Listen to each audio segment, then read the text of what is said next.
নড্ডা পাঞ্জাবাৰী ৰোডেৰে অগ্ৰসৰ হৈছে কলাক্ষেত্ৰলৈ আৰু কিছু মুহূৰ্তৰ পাছতে কলাক্ষেত্ৰত অনুষ্ঠিত হ'বলগীয়া ৰাজ্যিক কাৰ্যনিৰ্বাহক সভাত উপস্থিত থাকিব আৰু লগত আছে মুখ্যমন্ত্ৰী ডক্টৰ হিমন্ত বিশ্ব শৰ্মা। ইতিমধ্যে পদব্ৰজে একাংশ লোক লগতে অহা পৰিলক্ষিত হৈছে। বিভিন্ন সময়ত বিভিন্ন এনেকুৱা ধৰণৰ ৰেলী বিজেপিৰ ৰাষ্ট্ৰীয় কাৰ্যকৰ্তা নেতৃত্বই এনেকুৱা ধৰণে ৰেলী কৰা দেখিবলৈ পোৱা যায়। কিন্তু আজি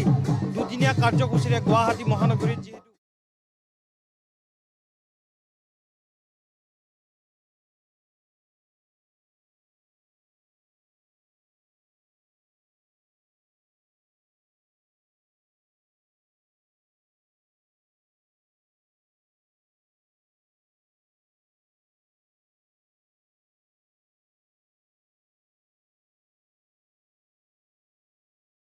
কৰা হৈছে, এই স্থানলৈ অগ্ৰসৰ হোৱা মুহূৰ্তত দেখিবলৈ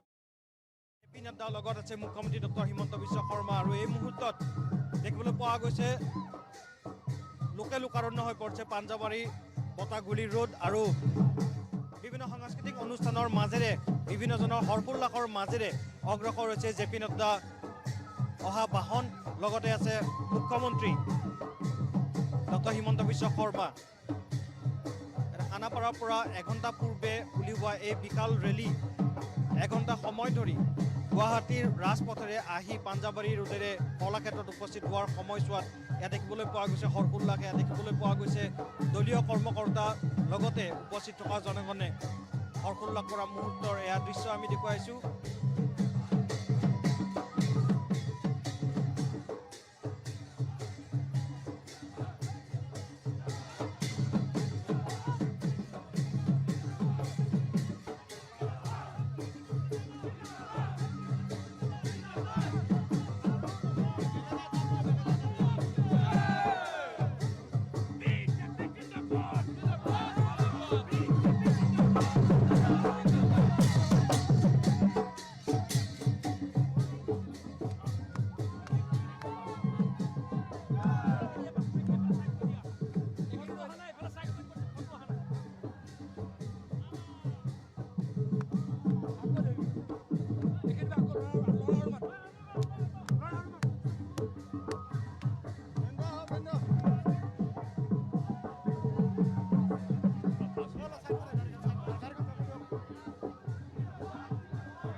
বিকশিল দুৰ্নীতি কুশাসন নিমিষতে আঁতৰি ঘৰে ঘৰে সুখৰ পোহৰ বিয়পিল বাটে ঘাটে উন্নয়নৰ নিচান জিলিকিল দলে বলে যাওঁ একেলগে পদুমৰ চিৰতাকো ভোট দিবলৈ আকৌ এবাৰ মোদী চৰকাৰ আকৌ এবাৰ মোদী চৰকাৰ আকৌ এবাৰ মোদী চৰকাৰ আকৌ এবাৰ মোদী চৰকাৰ কেঁচা পাতত টেক্স নাই আৰু মিয়াদি পটাৰ মাটি পায় ঘৰে ঘৰে আই মাতৃয়ে উজালাৰে গেছ পায় অসমবাদী আগবাঢ়ি গ'ল উদ্যোগীকৰণ হ'ল তৈল ক্ষেত্ৰত বিনিয়োগ 40,000 কোটি হ'ল নুমলীগড় ৰিফাইনেৰী 3 গুণহে ডাঙৰ হ'ব খাৰুৱা তেল আৰু গেছ উন্নতি অসমলে আহিব ৰাস্তা পকী হ'ল প্ৰধানমন্ত্ৰী আৱাস যোজনা বহুতৰে ঘৰ হ'ল আকৌ এবাৰ মোদী চৰকাৰ আকৌ এবাৰ মোদী চৰকাৰ জনতাৰ সপোনৰ দেশ গঢ়িবলে নতুন পুৰুষৰ জ্ঞান শকতিৰে আহিছো ওলাই আমি বিজয়ৰ পনেৰে জননী জন্মভূমিৰ মান ৰাখিবলে মোদীজীৰ সপোন বৃথা কৰিমে বিজেপিক জিকাই আকৌ আমি আনিমে দলে বলে যাওঁ একেলগে পদুমৰ চিৰতাকো ভোট দিবলে আকৌ এবাৰ মোদী চৰকাৰ আকৌ এবাৰ মোদী চৰকাৰ আকৌ এবাৰ মোদী চৰকাৰ আকৌ এবাৰ মোদী চৰকাৰ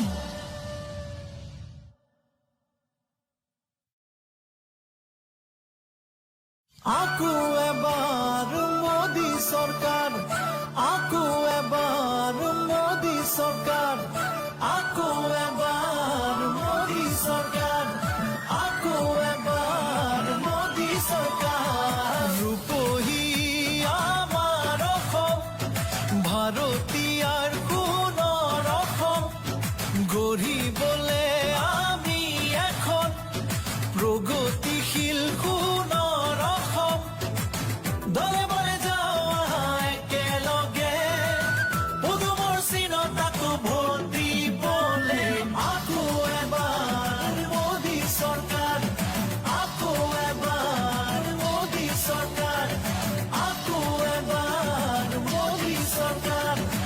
আকৌ এবাৰ মোদী চৰকাৰ আন্ধাৰ আদৰি ঘৰে ঘৰে পোহৰ বিয়পিল বিজেপিৰে শাসন কালত কত হাঁহি উভতিল শিক্ষা দীক্ষা দিশত হওক বা দেশৰ এই প্ৰগতিত ষ্টাৰ্টআপ ইণ্ডিয়া স্কিল ইণ্ডিয়াত কত হাঁহি বিয়পিল তিনিখনকৈ দলং ইমানেৰে অসমৰ নাম উজলিল প্ৰাপ্যখনৰে সোজা কণ্ঠক চৰ্দাৰে সোঁৱৰিল লেপেট কথাত গেছ কেকাৰ অসমতো এইমছ আমাৰ ইয়াতো আজিকালি হয় ইণ্টাৰনেশ্যনেল গেমছ বিজেপিৰে লক্ষ্য হবৰে স্বাস্থ্য সুৰক্ষা সবকা সাথ সবকা বিকাশ বিজেপি প্ৰতিজ্ঞা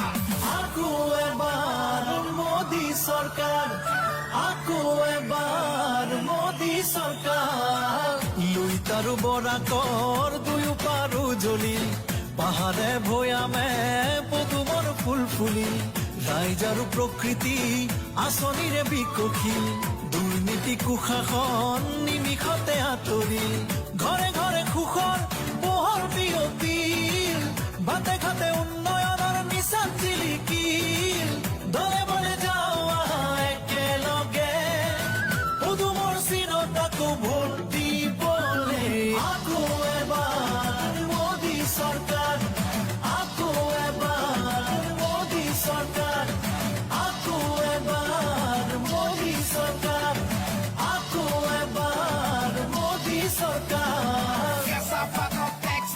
আৰু মিয়াদি পতাৰ মাটি পায় ঘৰে ঘৰে আই মাতৃয়ে উজালাৰে গেছ পায় অসম আজি আগবাঢ়ি গ'ল উদ্যোগীকৰণ হ'ল তৈল ক্ষেত্ৰত বিনিয়োগ 40,000 কোটি হ'ল নুমলীগড় ৰিফাইনেৰী 3 গুণহে ডাঙৰ হ'ব খাৰুৱা তেল আৰু গেছ উন্নতি অসমলৈ আহিব ৰাস্তা পকী হ'ল প্ৰধানমন্ত্ৰী আৱাস যোজনাত বহুতৰে ঘৰ হ'ল আকৌ এবাৰ মোদী চৰকাৰ আকৌ এবাৰ মোদী চৰকাৰ জনতাৰ সপোনৰ দেশ গঢ়িবলে নতুন পুৰুষৰ জ্ঞান শক্তিৰে আহিছো ওলাই আমি বিজয়ৰ পনেৰে জননী জন্মভূমিৰ মান ৰাখিবলে মোদীজীৰ সপোন দিঠক কৰিমে বিজেপিক জিকাই আকৌ আমি আনিমে দলে বলে যাওঁ আহা একেলগে পদুমৰ চিনত আকৌ ভোট দিবলে আকৌ এবাৰ মোদী চৰকাৰ আকৌ এবাৰ মোদী চৰকাৰ আকৌ এবাৰ মোদী চৰকাৰ আকৌ এবাৰ মোদী চৰকাৰ